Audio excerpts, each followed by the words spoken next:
Well, guys, I don't know whether or not this story is going to be a W or an L, but as surprising as it may be, I am hoping Trump did something good here, okay?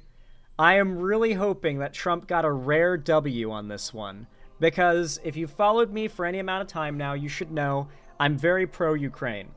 Not big on the idea of Russia just imperialistically rolling in, committing war crimes, and trying to annex land with the propagandistic justification of it being their territory because of some, like, ethnic something or another. Not a big fan of Russia. They also, twice at least, have tried to airstrike, or not airstrike, but bomb buddy of the show, Dylan, out of existence. They have literally bombed his position while he's been in Ukraine twice, nearly killing him. I'm not joking. I had Dylan on for an interview after this happened, where we went over, like, the video and everything, where, like, bombs are dropped on his position by Russians. A British journalist that was right next to him got hit in the stomach and was disemboweled by shrapnel about 5 feet from Dylan on the video. And so the second half of the video, this is all on Twitter, on his Twitter, is them putting the British journalist onto a stretcher and holding his intestines in while they carry him to a like, hospital, basically.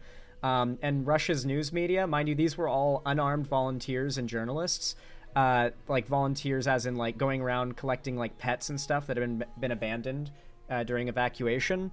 Russia's state media then put out a announcement or a statement saying that all of them were combatants, that all of them were armed. They were combatants with the goal of killing Russian soldiers. So Russia's media just straight up lied and said, oh yeah, no, they weren't journalists. We were trying to kill them because they're combatants, totally. Yeah, not a big fan. Not a big fan of Russia. I've got kind of, personal reasons for why I'm certain they are in the wrong in this conflict. So with that said, there's been some big news coming out of this whole issue. Trump, on behalf of the U.S., and Zelensky on behalf of Ukraine have been working to try and figure out some kind of solution that makes all parties happy. And all parties, of course, must include Putin. No solution that doesn't make Putin happy is going to go through. And so that's what's kind of scary about this. Like, it's hard to believe there can be a happy ending for Ukraine if the only way this is going is one that makes Russia happy. Like, the only way Trump's agreeing to it is if Putin likes it, right?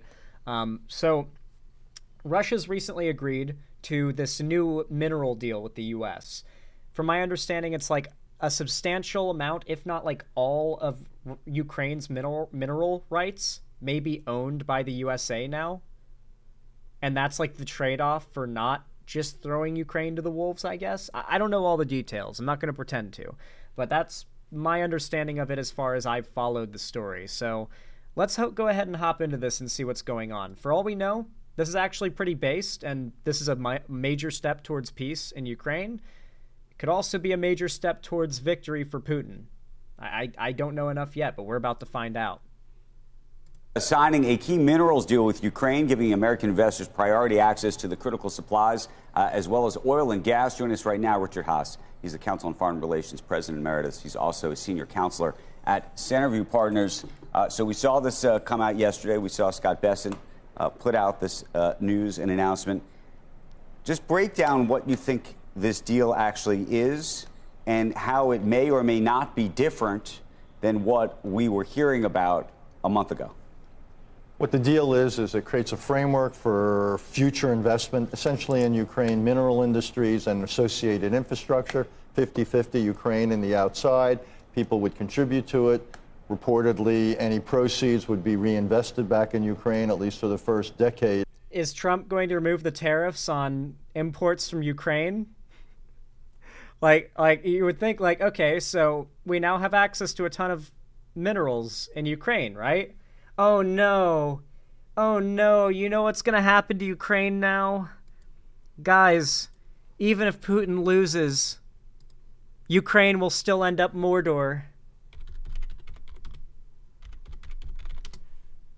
Have you guys seen what's happening to Germany? Look up Germany mining and look at what you see. They're using these giant machines, and this is like the beautiful, like, this was once rolling green hills that looked like the Shire from Lord of the Rings. Just like beautiful German countryside, and look what they do to it, just ripping the minerals out of the ground all across Germany's countryside. Ukraine's flag represents the beauty of its landscape. Ukraine's known for its beautiful golden fields of wheat, and so the ground is the wheat, and the blue sky, because they, very blue skies in Ukraine through most of like the summer and spring and fall. So like beautiful blue sky, golden wheat field. That is literally what the Ukrainian blue and yellow represents on their flag.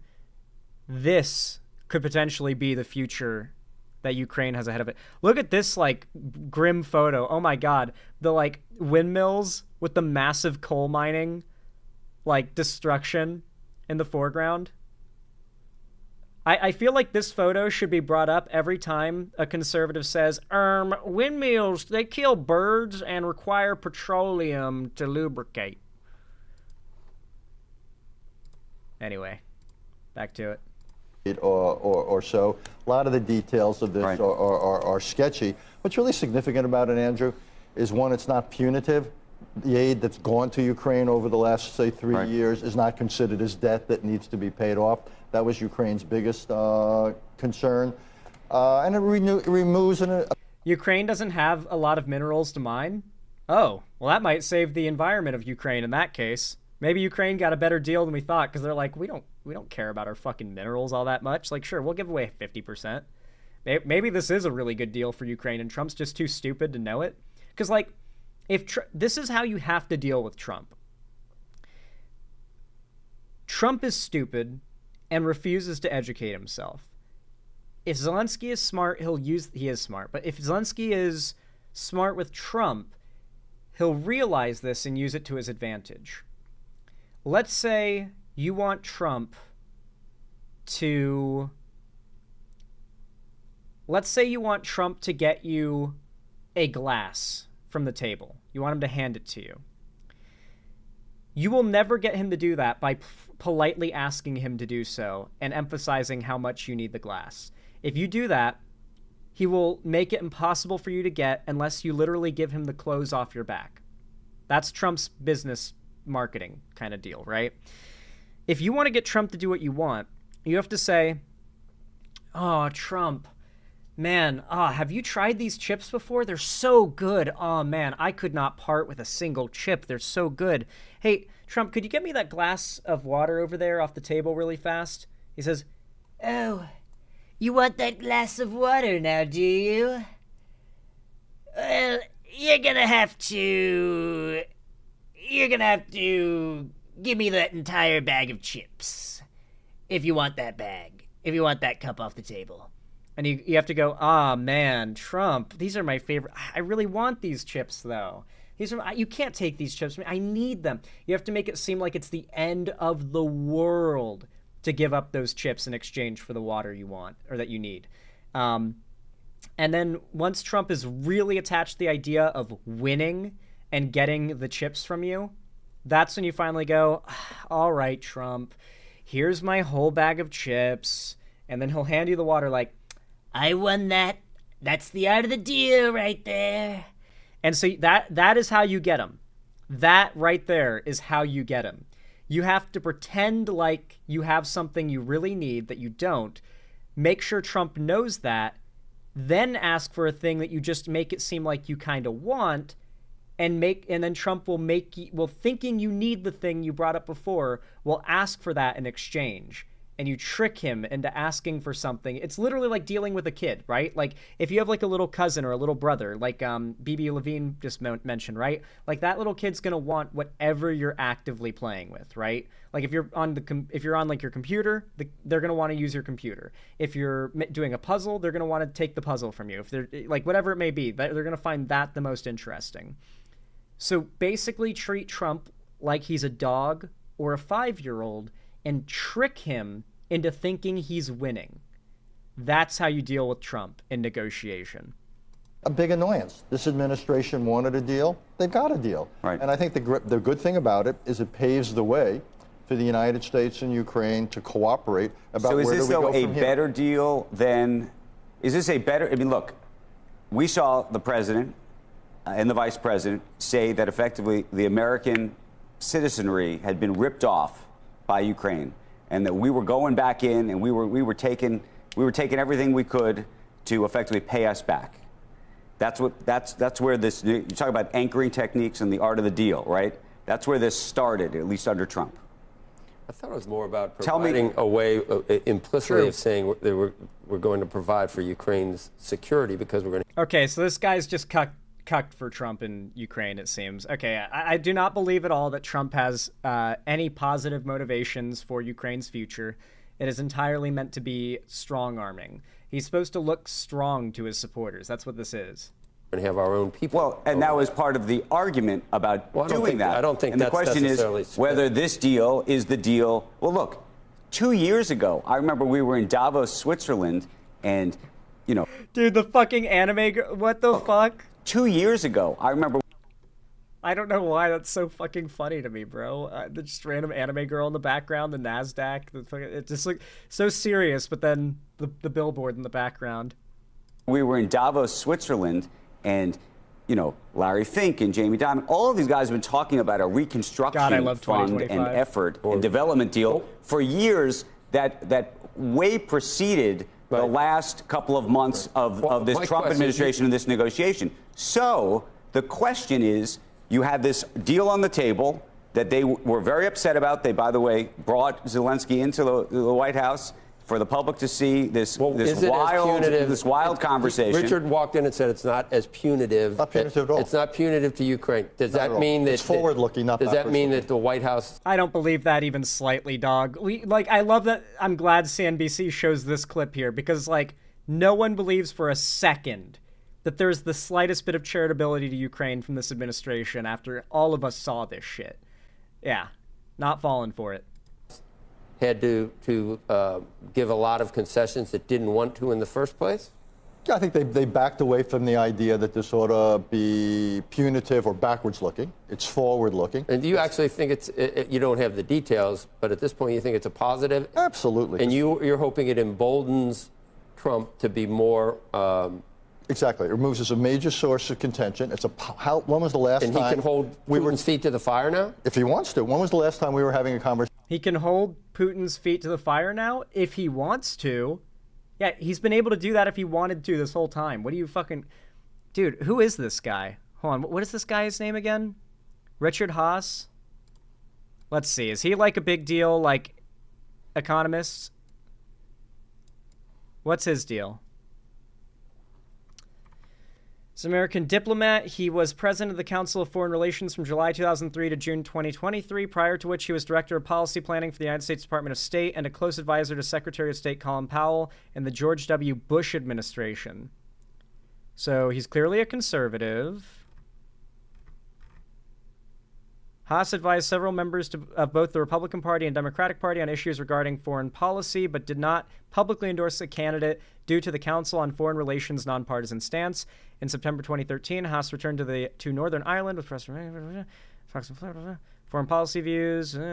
Haas predicted a new era in world history, in part due to the muting of U.S. dominance by the more diffuse power wielded by states and non-state entities as a result of the proliferation of nuclear arms and cyber terrorism, and several policy failures, which may bring about an era of disorder and in the absence of any clear superpower. On October 4th, 2017, Haas called for the U.S. Secretary of State Rex Tillerson to resign. Okay.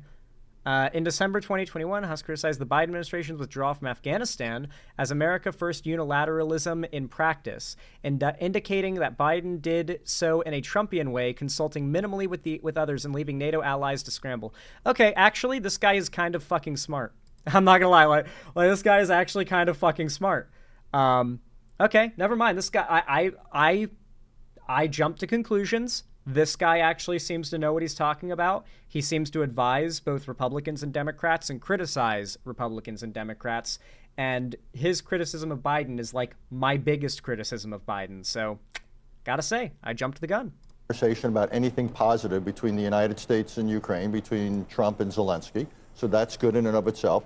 And it seems to be of a piece. What I don't know is whether now the president's going to go to the next step and basically say, look, it's not Ukraine, it's not Zelensky, it's Putin and Russia who are the impediments to a ceasefire. He started to say that in started recent the other days. day, and let's put pressure on them. There's some talk in the Senate and elsewhere about secondary sanctions. You know, on this show, the secondary Lindsey sanctions, Graham, that are their own complication because it gets you, for example, more friction with the Indias and others.